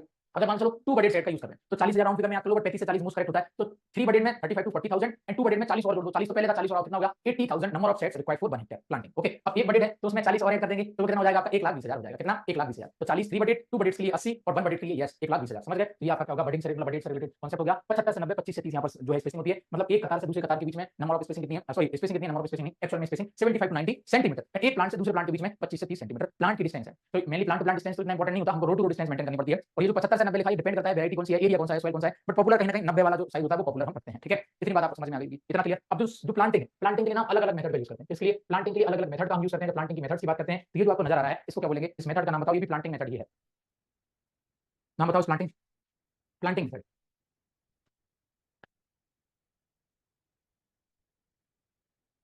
क्या होगा, यस एक्चुअली ये फरो मेथड नहीं है, फरो तो हम ये उठे हुए हिस्से को फरो कह देंगे। अगर हम इसको फरो पे लगा रहे हैं मतलब इस मेड़ के ऊपर लगा रहे हैं तो इसको फरो कह देंगे, बट ये ना ट्रेंच मेथड है, ये ट्रेंच मेथड है। हमने खाइयां बना ली हैं, ठीक है, हाँ रेजेंट फरो तो है, इसको तो हमने क्या बोल दिया, इसको फरो बोल दिया, मान लो चलो इसको फरो कह दिया। ठीक है, अब मान के चलो ये एक्चुअली प्रॉपर ना आपकी ट्रेंच मेथड है, खाई में लगाया हमने। ठीक है, यस कोस्टल एरिया में ज्यादा चलता है। चलो आगे जानते हैं, तो अब पूरी बात किससे होगी, प्लांटिंग मेथड से रिलेटेड होगी। देखो वैसे आपके एग्जाम के लिए इतना इंपॉर्टेंट नहीं है ये प्लांटिंग मेथड, बट ये वाली स्लाइड इंपॉर्टेंट है। क्यों इंपॉर्टेंट है, क्योंकि यहाँ पर कॉमन कॉमन मेथड्स हैं, मैं लगभग 8-10 टाइप की जो मेथड्स हैं उनको सबको पढ़ेंगे, बट जो इंपॉर्टेंट है उनको समझना। जैसे बात करें फ्लैट बेड मेथड की बात करें, ठीक है, फ्लैट बेड मेथड की अगर बात करेंगे तो आपका फ्लैट बेड मेथड मतलब क्या हो गया, हमने एरिया में कुछ ऐसे बेड बना लिए, छोटे छोटे बेड बना लिए, प्लेन एरिया में क्या है फ्लैट बेड, ये कैसा आपका फ्लैट हो गया क्या बेड, तो आपका फ्लैट बेड मेथड कहलाएगा। अगर बात करें रिज एंड फरो की तो हमने क्या किया, ऐसा रिज बनाया, ऐसा फरो बनाया, रिज बनाया, फरो बनाया, तो इसको क्या बोलेंगे सर, यस इसको रिज बोल देंगे हम, और इसको क्या बोल देंगे, इसको हमने फरो बोल दिया। तो हम प्लांट कहां पर लगा रहे हैं, रिज पे, ये मेथड क्या कहलाएगी आपकी, रिज एंड फरो मेथड कहलाएगी। ट्रेंच मेथड सेम रहती है रिज एंड फरो मेथड जैसी, बट ट्रेंच की जो गहराई है वो डिपेंड करेगी एरिया पर, और कोस्टल एरिया में लगाते हैं ताकि लॉजिंग ना हो पाए। ठीक है, अब ध्यान से समझना, एक एक इंपॉर्टेंट है। तो फ्लैट बेड मेथड सबसे ज्यादा पॉपुलर होती है नॉर्थ इंडिया में, तो पहला पॉइंट याद कर लो कि फ्लैट बेड मेथड सबसे ज्यादा पॉपुलर है नॉर्थ इंडिया में। ठीक है, यहाँ पर सेलो फरो बनाए जाएंगे, कितने फरो तो बनाए जाएंगे, बट सेलो फरो बनाए जाएंगे, ये जो है पूछा जाएगा कैसे फरो बनाए जाएंगे, सेलो फरो बनाए। ठीक है, अब 75 टू 90 सेंटीमीटर क्या होगी, हम यहाँ पर बेड की स्पेसिंग करेंगे। याद करो नॉर्थ इंडिया में ज्यादा पॉपुलर है और यहाँ पर सेलो फरो बनाएंगे, और 75 टू 90 सेंटीमीटर जो है यहाँ पर इसकी जो है हम स्पेसिंग रखेंगे बेड की। ठीक है, इसके अलावा और क्या बात करें, इसके अलावा अगर हम बात करेंगे किसकी, तो यहाँ पर डेप्थ कितनी रखी जा रही है, इसकी फरो की डेप्थ कितनी रख रहे हैं, 8 से 10 सेंटीमीटर, कितनी 8 से 10 सेंटीमीटर जो है रख रहे हैं। क्या बात समझ में आ गई आप सब लोगों को, ठीक है, बात समझ में आ गई होगी, 8 से 10 सेंटीमीटर। क्या क्या पड़ा, flat bed method north India में सबसे बढ़िया पॉपुलर है, यहाँ पर फरो जो है वो छोटे बनाए जाते हैं, सेलो बनाए जाते हैं, 8 से 10 सेंटीमीटर उसकी डेप्थ रखेंगे, और बेड की जो हाइट मतलब जो विड्थ है वो कितनी रखेंगे, वो 75 टू 90 सेंटीमीटर रखेंगे, वो सॉइल पर डिपेंड करेगा। फ्लैट बेड मेथड हमारा ओवर हो गया। अब अगली मेथड की बात करें तो रिज एंड फरो, ये काफी पॉपुलर है हमारे ईस्टर्न यूपी में और साउथर्न इंडिया में। ठीक है, तो साउथ का जो पार्ट है वहां पर और ईस्टर्न पार्ट में काफी पॉपुलर है। यहाँ पर हम क्या करेंगे, डेड फरो बनाएंगे। डेड फरो मतलब उन फरो का हम ज्यादा यूज नहीं करते हैं, तो आपका डेड फरो कहलाता है, और यहाँ पर 10 से 15 सेंटीमीटर क्या होगी डेप्थ होगी, ये क्या कहलाएगा आपका, ये आपका कहलाएगा डेड फरो कहलाएगा। समझ गए बात, और यहाँ पर एंड टू एंड मेथड की जाती है, मतलब वो जो टुकड़े हमको एंड टू एंड लगा रहे हैं वो आपका एंड टू एंड मेथड कहलाएगा। ठीक है, समझ गए, उठा हुआ हिस्सा क्या कहलाएगा आपका, उठा हुआ हिस्सा कहलाएगा आपका रिज कहलाएगा। फरो मतलब गड्ढा, यस फरो मतलब गड्ढा। ओके, तो समझ में आ गई होगी आपको बात। रिज एंड फरो कहां पॉपुलर है यहाँ पर। अच्छा, ridge and furrow flat bed method में क्या डिफरेंस है? फ्लैट बेड इसलिए कह रहे हैं, फरो क्यों नहीं कह रहे? क्योंकि फरो हमने छोटे बनाए हैं। जब इरिगेशन की बात करते हैं तो एक फरो मेथड होती है और एक आपकी फरो मेथड का एक टाइप होता है जिसको कोरुगेशन कहते हैं। तो स्मॉल एंड शैलो फरो को कोरुगेशन कहते हैं, छोटे छोटे उथले उथले कूड़ बनाए। तो फ्लैट बेड मेथड में हमारा मेन फोकस बेड को बनाना है, फरो से कोई मतलब नहीं। लेकिन रिज एंड फरो में तो रिज जितना ऊंचा होगा कूड़ भी उतना गहरा होगा, क्योंकि मिट्टी है वो कहां से उठाई है? वो कूड़ से उठाई है, उसी से तो रिज बना रहे हैं, उसी से तो बेड बना रहे हैं, तो ऐसा स्ट्रक्चर बनेगा। अब बात करें ट्रेंच मेथड की, तो ट्रेंच मेथड में कोस्टल एरिया में काफी पॉपुलर होता है, कई बार एग्जाम में क्वेश्चन रिपीट हुआ है। दूसरा यहाँ पर यू शेप का ट्रेंच बनाते हैं, कैसा? नॉट वी, यू शेप का बनाएंगे कुछ इस आकार से, तो ये यू शेप का आपका क्या बनेगा? ट्रेंच बनेगा। इतनी बातें आपको समझ में आएंगी। और यहाँ 75 to 90 सेंटीमीटर बेड की स्पेसिंग तो मेंटेन कर रहे हैं, बट यहाँ पर जो ट्रेंच है वो ट्रेंच क्यों करेंगे? यहाँ पर डेप्थ ज्यादा गहरी है, कितनी? 20 से 25 सेंटीमीटर यहाँ पर डेप्थ ज्यादा गहरी है, और लगभग रेक्टेंगुलर ट्रेंच भी हम इसको यूज कर सकते हैं, और वो सॉइल पर डिपेंड करेगा। और ट्रेंच मेथड क्यों बनाते हैं? क्योंकि कहीं ना कहीं हम लॉजिंग से इसको रोक सकते हैं। लॉजिंग क्या होता है? जो हमारा प्लांट है वो जैसे गिर जाए जमीन पे तो उसको लॉजिंग कहते हैं। सीरियल में ज्यादा देखने को मिलता है, बट जो है बाकी क्रॉप्स में भी ये प्रॉब्लम देखने को मिल सकती है। बात समझ में आ गई होगी? ठीक, समझ गए? चलो, इतनी बात तो आपको समझ में आ गई। ठीक, अब एक होता है क्रॉप लॉगिंग। क्रॉप लॉगिंग मतलब जब जो लीफ से न्यूट्रिएंट मैनेजमेंट की जब हम बात करते हैं तो उसको क्रॉप लॉगिंग कहते हैं। क्रॉप लॉगिंग जो है शुगर केन क्रॉप में दिया था, एचडब्ल्यू क्लीमेट ने दिया था, हवाई में दिया था, ये भी पूछा जाता है। तो क्रॉप लॉजिंग अलग है, लॉगिंग अलग है। क्या आपको trench method, flat bed method, ridge method समझ में आ गई? बस इतना ही इंपॉर्टेंट है। देखो एग्जाम तो और भी पूछा जा सकता है, बट आपके एग्जाम के लिए इतना ही आपको याद रखना है। ठीक, समझ गए? चलो अब आगे बात करें। अगले की बात करें। अगला मेथड का नाम क्या है? रिंग पिट मेथड। बस अब मेथड के नाम याद रखना, ज्यादा चीजों की जरूरत नहीं है। ठीक है, एक है transplanting raised setting, raised polybag setting. Setting मतलब सेट की बात कर रहा है। ठीक है, रिंग पिट मेथड स्लोपी लैंड के लिए बढ़िया माना जाता है। चाहो तो की पॉइंट याद कर सकते हो, बट मैं तो सजेशन दूंगा नाम के लिए याद रखोगे कि रिंग पिट मेथड किसका नाम है? ये आपके शुगर केन की प्लांटिंग के मेथड का नाम। समझ गए? तो यहाँ पर प्रिवेंटिंग करता है ये भी लॉजिंग को, बट सलाइन सॉइल के लिए इंपॉर्टेंट है। 3 से 4 रेटूनिंग ले सकते हैं अगर रिंग पिट मेथड से जो है, मतलब गड्ढा बनाया गोल गोल, उसको रिंग बोला पिट मतलब गड्ढा, उसमें गन्ने लगा दिए तो रिंग पिट मेथड कहलाएगा आपका। ठीक है, ये सेल थोड़ी ज्यादा अच्छे से मिल जाएगी। ट्रांसप्लांटिंग पॉलीबैग रेज्ड सीडलिंग होती है वो आपका शुगर केन सीडिंग को ही हम क्या बोल रहे हैं? सेटिंग कह रहे हैं। मैं बता दिया था, टुकड़े उनको क्या बोलेंगे? सेटिंग बोलेंगे। नर्सरी बेड बनाने के लिए काफी पॉपुलर होती है। ठीक है, ट्रेंच पर लगाया या बेड पर, इसमें तो प्रिवेंट लॉजिंग। यस, रिंग पिट मेथड में न्यूट्रिएंट देना थोड़ा इजी हो जाएगा। चलो अगला है डिस्टेंट प्लांटिंग। तो ये किसने डेवलप किया? आईआईएसआर ने, लखनऊ ने, आप याद रखेंगे। ठीक है, फिर दूसरा है आपका एसटीपी, इसको स्पेस्ड ट्रांसप्लांटिंग मेथड कहते हैं, ट्रांसप्लांटिंग मेथड का पार्ट होता है। तो केवल इनके नाम याद रखने हैं, ज्यादा इनको डिटेल में नहीं जानना है, बस नाम याद रखो। हाँ ये इंपॉर्टेंट है, ये इंपॉर्टेंट। 4 मेथड अपने आप में इंपॉर्टेंट है, flat bed method, ridge and furrow method, trench method और रेन गन मेथड। इसको रंगून मेथड भी कह देते हैं, रेन गन बोल दो या रंगून बोल दो। ठीक है, समझ गए? चलो रेन गन मेथड क्यों बोलेंगे? रेन गन मेथड ये क्या है? एक्चुअली इंडोनेशियन टर्म है जिसको डेवलप किया गया कैन के शूट के लिए सिंगल स्प्राउटेड बर्ड्स को लेने के लिए। ये याद रखना, सिंगल स्प्राउटेड बर्ड्स मतलब ये आपका शुगर केन है, ये सिंगल स्प्राउटेड बर्ड हम उसको कह सकते हैं। अच्छा एक कॉन्सेप्ट और है, इसको बर्ड चिप टेक्नोलॉजी कहते हैं। क्या कहते हैं? बर्ड चिप टेक्नोलॉजी कहते हैं। क्या क्या बोलते हैं? जैसे मान चलो यहाँ पर एक बर्ड निकला, यहाँ पर एक बर्ड निकला, अब आपने क्या कर लिया? अब आपने इसको कट कर लिया, इतने वाले पोर्शन को कट कर लिया। अब इसको आपने नर्सरी ट्रे में मिट्टी डालकर उस चिप को लगा दिया, तो वो तो जर्मिनेट तो करेगा, चाहे वो सॉइल में हो चाहे वो ट्रे में हो। तो इसको क्या बोलेंगे? इसको बर्ड चिप टेक्नोलॉजी बोलते हैं, या फिर चिप बर्ड प्लांटिंग भी इसको कह देते हैं। अकेली बर्ड को चिप के तौर पर लिया, छोटे से टुकड़े के तौर पर लिया है, वो क्या कहलाएगा? वो आपका बर्ड चिप या चिप बर्ड टेक्नोलॉजी कहलाएगा। समझ गए? ठीक है, चलो इतनी बात आपको समझ में आ गई होगी। अब आगे बात करें इसी की दूसरे पॉइंट की। तो जो पोर्शन कहीं ना कहीं फील्ड में हमने सेलेक्ट किया, मतलब हम क्या कर रहे हैं? ये कहीं ना कहीं रेटूनिंग के लिए भी पॉपुलर मेथड होती है। रेटूनिंग आप सब लोग समझते हो?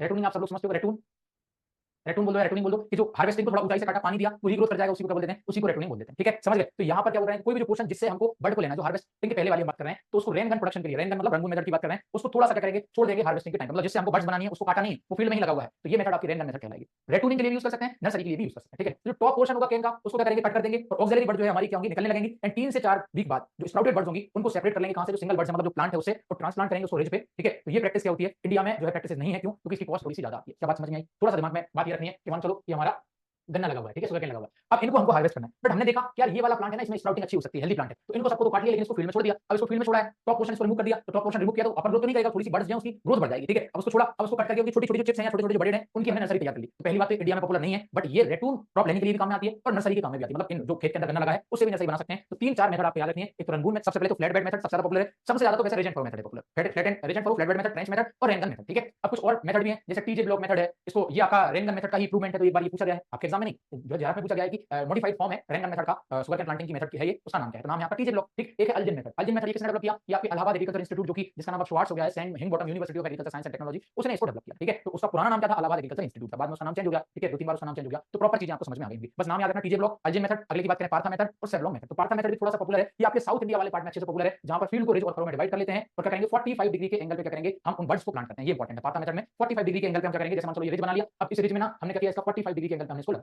समझ गए? तो ये आपका क्या कहलाएगा? यही आपका पार्था मेथड कहलाएगा। समझ गए? और जो फिर जब जर्मिनेट हो जाता है तो उसको क्या करते हैं? उसको पैर से नीचे जमीन की ओर दबा देंगे। ठीक है, क्लियर? ओके, क्लियर होगी बात? सर ये हमारा वाला कॉलेज है, अच्छी बात है, मैंने विजिट किया है इंस्टीट्यूट, जब मैं कॉलेज में था बीएचयू में, पास में है, 120 किलोमीटर बाइक से चले जाते थे, बट मत कुछ दिखाओ क्या होता है सब। ठीक है, इंस्टीट्यूट में विजिट करके रखा है। चलो इतनी बात आपको समझ में आ गई होगी। ठीक, अब ये तो हो गई प्लांटिंग मेथड की बात। क्या क्या पढ़ा? जितना भी पढ़ा सब भूल जाओ, केवल 4 मेथड याद रखना। तो बोले सर पढ़ाया तो इसलिए पढ़ाया, प्लांटिंग मेथड इंपॉर्टेंट है, शुगर केन इंपॉर्टेंट है, एग्जाम में पूछा जाता है। ठीक है, ठीक। क्लियर। अब सेट ट्रीटमेंट की बात कर लेते हैं। सेट ट्रीटमेंट आता है एग्जाम में, तो सेट का जो ट्रीटमेंट है, मतलब वो जो टुकड़े हमने काट लिए, अब उनका या तो कोल्ड वाटर ट्रीटमेंट कर लें, या हॉट वाटर ट्रीटमेंट कर लें, या केमिकल ट्रीटमेंट कर लें, या उसको मिट्टी में भी कुछ टाइम तक रख सकते हैं। तो ये जो है पूछा जाता है, ठीक है। तो अब जैसे बात करें जो सेट है, प्रॉपर उसका जर्मिनेशन हो सके, सीड बोर्न डिसीज भी हो सके, कम हो सके, सॉरी ना हो सके, तो इसलिए जो है उसका ट्रीटमेंट करते हैं, और प्रॉपर ना जर्मिनेशन उसका अच्छा हो, इसलिए सेट का ट्रीटमेंट कर सकते हैं। एक कोल्ड वाटर ट्रीटमेंट कहलाता है, एक आपका हॉट वाटर ट्रीटमेंट कहलाता है, केमिकल ट्रीटमेंट कहलाता है। तो केमिकल में आपका एगालाल, एडिटोन, ये फंजीसाइड होते हैं, ज्यादा यूज किए जाते हैं, मेनली एगालाल ज्यादा यूज किया जाता है। 20 ग्राम 50 लीटर वाटर में डालकर उनको टुकड़ों को डिप कर देंगे, तो केमिकल ट्रीटमेंट कहलाता है। दूसरा हॉट वाटर ट्रीटमेंट, सेट को क्या करते हैं, टुकड़ों को गर्म पानी में डाल रहे हैं 52 डिग्री सेल्सियस टेंपरेचर पे 30 से 40 मिनट तक, और 10 मिनट तक रखेंगे उसके अपर साइड के सेट को। तो बोले सर ज्यादा क्यों नहीं रखते, ज्यादा से रखेंगे तो वो प्रॉब्लम होने लगेगी, हमको एक्टिवनेस रखनी है सेट्स के अंदर, ठीक है। सही बात है Harshit Kumar, I miss them. Okay, so cold water treatment की बात करेंगे तो ये आपके गन्ने के टुकड़े को 12 से 48 घंटे के लिए ठंडे पानी में रखेंगे, ठीक है। तो बात समझ में आ गई, केवल की पॉइंट आपको याद रखना है। चलो अब आगे बात करें, अगले की बात करेंगे, मड एंड डंग का भी मिक्सचर होता है। मड का मतलब मिट्टी, डंग का मतलब गोबर, गोबर में भी उसको मिक्स कर देंगे, मतलब दबा के रखेंगे 12 से 48 घंटे तक। तो ये हो गया आपका। और सेट को हम केमिकल को KMnO4 MgSO4 का भी यूज कर सकते हैं 12 से 24 घंटे के लिए। क्या बात समझ में आ गई आपको। और जो टुकड़े हैं इनको हम सैचुरेटेड लाइम सॉल्यूशन में भी रख सकते हैं। तो बोले सर इतना सब याद रखना है, नहीं कुछ याद रखना, बस दिमाग में याद रखना है कि टुकड़ों को डालने के पहले उसका ट्रीटमेंट करना है, cold water treatment, hot water treatment और केमिकल ट्रीटमेंट। तो एक और जो देसी जुगाड़ है क्या, मिट्टी और गोबर, वो तो मिल ही जाता है मार्केट में, मतलब गांव पे, ठीक है, खेतों में, तो उससे भी ट्रीटमेंट किया जा सकता है। जैसे हम उसकी बात करते हैं, जैसे हम डीलिंटिंग करते हैं, डीलिंटिंग समझते हो, जो कॉटन के ऊपर सीड बच गया है, अब उसको H2SO4 से डीलिंट किया जा सकता है। बट गांव के लोग क्या करते हैं, उसको सूखे गोबर पे रगड़ देते हैं। गोबर तो पता है ना, गोबर का जो उपला है उसको रगड़ दिया, वो फर्स्ट अलग हो गया, सीड अलग हो गया। तो ये देसी स्टाइल है, कॉटन में भी होता है, हाँ समझ गए। तो ये आपका बेसिक पार्ट ओवर हो गया। अब इरिगेशन मैनेजमेंट की बात करते हैं। किसकी बात करें, इरिगेशन मैनेजमेंट की। तो देखो इरिगेशन मैनेजमेंट किस पे डिपेंड करेगा, यहाँ पर जो शुगरकेन की वैरायटी ड्यूरेशन उस पर डिपेंड करेगा। तो मोस्ट कॉमन मेथड इरिगेशन की फॉलो मेथड होती है, क्यों, क्योंकि रिज पे हम लगा रहे हैं। जैसे आप पिक्चर में देखोगे, यहाँ पे भी ये आपका किस पे लगा है, ये आपका रिज पे लगा है, ये आपका कहाँ लगा है, ये आपका यहाँ पिक्चर में देखोगे ये आपका मेड़ पे लगा है। अब इसके बगल में दो कतारों के बीच में पानी है, मतलब कतार है, फूड है, तो उसमें पानी दिया जा सकता है। ये फरो मेथड सबसे ज्यादा पॉपुलर होती है किसके अंदर, शुगरकेन के अंदर। समझ में आ गई होगी आपको बात। अच्छा, इसकी जो ड्यूरेशन है उस पर भी टोटल वाटर रिक्वायरमेंट डिपेंड करेगी। जैसे किसकी बात करें, तो अगर मान लो ट्रॉपिकल कैन तो 14 से 1800 में वाटर ले सकता है। अर्धसाली कैन अपने आप में वो 18 महीने की, तो पानी उसको ज्यादा लगेगा। समझ में आ गई होगी। माइक्रो इरिगेशन, ड्रिप और स्प्रिंकलर का भी इसमें यूज हो जाता है, 40 to 60% वाटर को सेव कर लेता है, महाराष्ट्र में ज्यादा पॉपुलर है। और एक मेथड है जिसका नाम है टाइफून, ठीक है, तूफान नाम है उसका, टाइफून। टाइफून मेथड जो एक्चुअली ड्रिप का मॉडिफाइड फॉर्म है, ये पूछा जाता है, और किसमें यूज होता है, शुगरकेन के अंदर ही यूज होता है। तो टाइफून जो है एक्चुअली किसका मॉडिफाइड फॉर्म है, आपके ड्रिप इरिगेशन का ही फॉर्म है। मेज में भी फरो ही है, बिल्कुल जिन क्रॉप्स को फरो पे लगा रहा है, जैसे पोटैटो है, मेज है, ठीक है, ग्राउंड नट को भी लगाते हैं, तो कुछ पार्ट में सोयाबीन को भी लगाने लगे, इतना फरो नहीं बनता, छोटा सा फरो बनता है, ठीक है। तो ये आपका इरिगेशन मैनेजमेंट वाला पार्ट हो गया। अब ग्रोथ स्टेज की बात करें, तो ग्रोथ स्टेज को आप याद करोगे GFGM से। बोले गुरुजी ये क्या सिखा रहे हो हमको, मैं बता रहा हूं, G4 germination, F4 formative stage, G4 growth stage and M4 maturity stage, ठीक है। तो चार ग्रोथ स्टेजेस होती हैं शुगरकेन के अंदर, GFGM, ठीक है। तो germination, formative stage, grain growth stage, और कौन सा, और यस मैच्योरिटी स्टेज, ठीक है, समझ गए।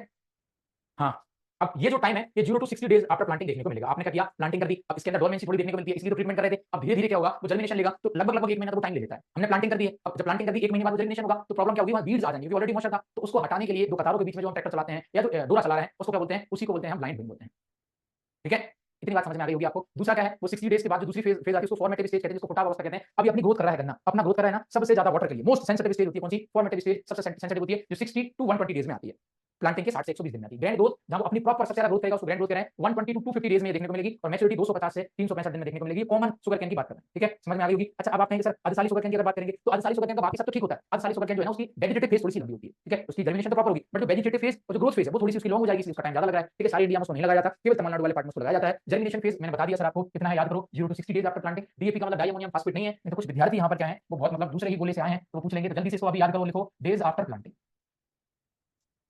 Days after planting, okay.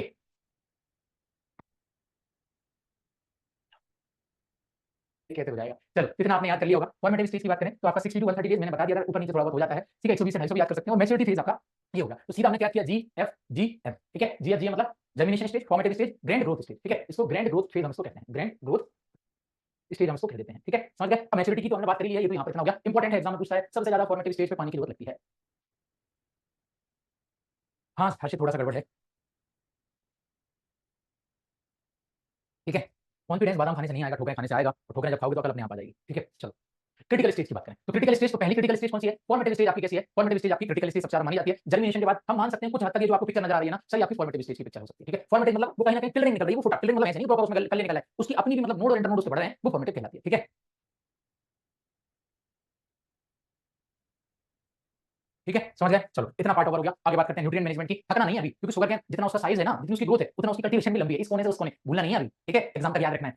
जितना राइस जितना बच्चा है उतना ही शुगर कैन भी है, ठीक है। चलो दोनों में कंपटीशन रहता है। तो बात करें न्यूट्रिएंट मैनेजमेंट की, तो वैसे तो आपको पता है क्योंकि इसमें जो नाइट्रोजन की रिक्वायरमेंट ज्यादा होगी, क्योंकि पूरा वेजिटेटिव पार्ट ही अपने आप में क्या है, इंपॉर्टेंट है, इतना जो आपको याद रखना है, ठीक है। तो हायर डोज ऑफ नाइट्रोजन कहीं ना कहीं वेजिटेटिव ग्रोथ करवाएगा, बट अगर इसमें हमने एक्सेस अमाउंट ऑफ नाइट्रोजन दिया है तो क्या करेगा, सुक्रोज का जो है कंसंट्रेशन कम कर देगा। एक तो हाई टेंपरेचर पे सुक्रोज का कंसंट्रेशन कम हो जाएगा, दूसरा अगर मान चलो हाई टेंपरेचर पे टेंपरेचर ज्यादा है, फर्टिलाइजर भी ज्यादा दिया, नाइट्रोजन भी ज्यादा दिया, तो प्लांट अपनी ओवर ग्रोथ करेगा, तो ओवर ग्रोथ के चक्कर में ना सुक्रोज प्रॉपर नहीं मिल पाएगा, तो हमको क्या चाहिए, सुक्रोज ही चाहिए, ठीक है,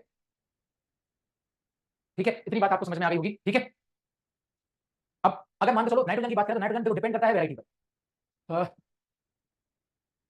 thank you Harshit, thank you. Okay, so response phosphorus का यहाँ पर थोड़ा सा इतना रिमार्केबल नहीं होगा, बट एनपीके की बात करेंगे, नाइट्रोजन की बात करेंगे, फास्फोरस की बात करेंगे, पोटास की बात करेंगे तो नाइट्रोजन ज्यादा देना, ठीक है। कहीं कहीं आपका 120 टू 250 भी लिखा होगा, वो डिपेंड करेगा। जैसे हम बात करें अर्धचालित शुगर केन की, तो वहां पर नाइट्रोजन थोड़ा सा ज्यादा देना पड़ेगा। फास्फोरस की बात करेंगे तो उतना इंपॉर्टेंट नहीं है, बट पोटास ज्यादा इंपॉर्टेंट है। क्यों? क्योंकि ये आपका ट्रांसलोकेशन ऑफ शुगर केन के काम में आएगा। ट्रांसलोकेशन करता है, इसको शुगर को ट्रांसफर करेगा रूट से स्टेम और स्टेम से रूट। तो ट्रांसलोकेशन प्रॉपर होगा शुगर का, तो प्रॉपर ग्रोथ भी अच्छी होगी, ठीक है।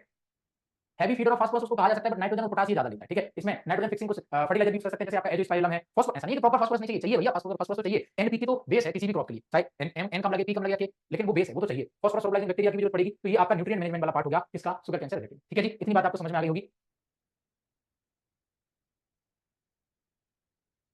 ठीक है। मैंने फर्टिलाइजर क्लास को डिस्टर्ब नहीं कर रहा हूँ, बहुत अच्छी कमेंट आई है, बट मैं डिस्टर्ब नहीं करूंगा, तो मुझे थोड़ा अच्छा लगा इसलिए, ठीक है। लोग सोचते हैं मैंने फर्टिलाइजर की बात करें तो 120 से 150 नाइट्रोजन, 80 फास्फोरस और 60 के आसपास पोटास, ठीक है। इतना याद रखेंगे। और अमोनियम सल्फेट सबसे बढ़िया माना जाता है। और किसमें पड़ा था अमोनियम सल्फेट? राइस के अंदर भी पड़ा था। राइस के अंदर भी अमोनियम सल्फेट सबसे बढ़िया फर्टिलाइजर होता है। 20.6% इसमें नाइट्रोजन होती है और 24% क्या होता है? यस, 24% इसमें सल्फर होता है, ठीक है। सबसे बढ़िया इसके लिए सलाइन सॉइल मानी जाएगी। मतलब पीएच अगर थोड़ा सा बड़ा है, मतलब बड़ा मतलब ज्यादा है, 7 या उससे ज्यादा है, तो ठीक ठाक माना जाएगा, ठीक है। क्लियर होगी बात? ये सल्फर जिंक ये सब जरूरी इसलिए होते हैं, वो तो आप पढ़ेंगे। फिर कुछ वैरायटियों की बात करें। देखो वैरायटियां तो इसकी याद करने वाली वैरायटियां नहीं है, वैरायटियां जो है दो चार वैरायटी याद कर लेना। जैसे एक आपका CO 491 जिसको वंडर केन के नाम से जानते हैं, ठीक है। एक आपका CO 671 है। अकेले एक वैरायटी को वंडर केन नहीं कहेंगे, 2 3 4 एरिया पे डिपेंड करेंगे, क्योंकि अलग अलग एरिया में अलग अलग वैरायटियों को वंडर केन कहते हैं। बट ये दो वैरायटियां CO 419 और CO 671 ये वैरायटी को वंडर केन कहते हैं। और भी वैरायटी हो सकती है, आपका होमवर्क है आपको वंडर केन वैरायटियों को लिख के लेके आना है, ठीक है। बाकी सारी वैरायटी में CO लिखा है, CO मतलब कोयम्बटूर। तो ये सारी वैरायटी कहां से डेवलप हुई है? SBI तमिलनाडु से डेवलप हुई है। SBI मतलब sugarcane breeding institute. TS Venkataraman ने बढ़िया अच्छा काम किया है, इसलिए उनको शुगर केन विजार्ड कहते हैं। तो बाकी सारी वैरायटियां तो बस थोड़ा सा दिमाग में याद रखना, ठीक है। हाँ,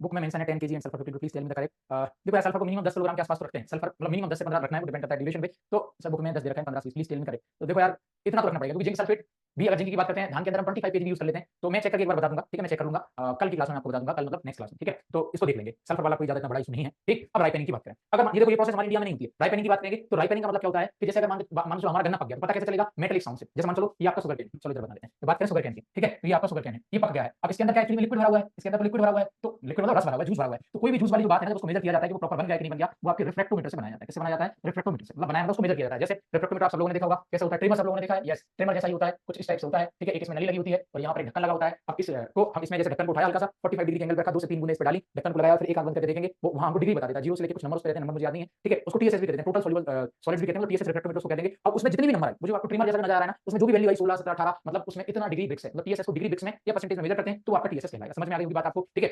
एक तो ये हो गया तरीका, TSS कितना आ जाए? 16 टू 18 डिग्री ब्रिक्स आ जाए, 16 से 18 डिग्री ब्रिक्स आ जाए, एक तो वैल्यू ये हो गई। दूसरा, इसको जब नॉक करेंगे ना, इसमें मेटेलिक साउंड आएगा, मतलब जो स्टेम है उसको अगर ऐसे करके हमने नॉक किया, ऐसा साउंड आएगा, ठीक है। कहलाएगा आपका मेटेलिक साउंड कहलाएगा। तो ये पूछा जाता है, ठीक है। तो एरोइंग और प्लांट ग्रोथ वाला तो पार्ट आपको पता है, बट ये वाला कैन बिकम ब्रिटल। ब्रिटल मतलब जो जॉइंट है वहां से उसको ऐसा तोड़ेंगे तो टूट जाएगा। तो ये आपका एक तो ब्रिटल हो गया, मतलब फ्रेजाइल वाला हो गया। दूसरा कहीं ना कहीं उसमें क्या आएगा? मेटेलिक साउंड आएगा, ऐसा लगेगा कि उसमें कुछ अंदर धातु भरी हुई है, ये बात हो गई, ठीक है। सो बट से वो जल्दी टूट जाएगा। ब्रिक्स की मैंने बात कर ली 16 से 18%, या फिर क्या बोल सकते हैं सर? डिग्री ब्रिक्स बोल सकते हैं। और ग्लूकोज उसमें लेस देन 0.5% होना चाहिए। क्यों? क्योंकि अगर ग्लूकोज ज्यादा होगा तो शुगर का कंटेंट खराब होगा, सुक्रोज का कंटेंट खराब होगा। समझ में आ गई होगी आपको बात, ठीक है। और ग्लूकोज को चेक करने के लिए हम फेलिंग टेस्ट भी करते हैं। कौन सा? फेलिंग टेस्ट भी करते हैं। इतनी बातें याद रखना। देखो शुगर केन इंपॉर्टेंट है, इसलिए मैं थोड़ा सा भगा के नहीं पढ़ाया, इंपॉर्टेंट है, एग्जाम में पूछा जाता है, ठीक है। बात समझ में आ गई होगी। एक शक्तिमान, आपका नाम भी शक्तिमान है और काम भी आपके शक्तिमान ही है, ठीक है। भाई साहब स्क्रीनशॉट भेज रहे हैं मुझे स्क्रीनशॉट भेज के क्या करोगे यार? स्क्रीनशॉट तो रिजल्ट का भेजना चाहिए आपका, आपके घर वालों के लिए। लो आई एम सिलेक्टेड, तब मजा आएगा।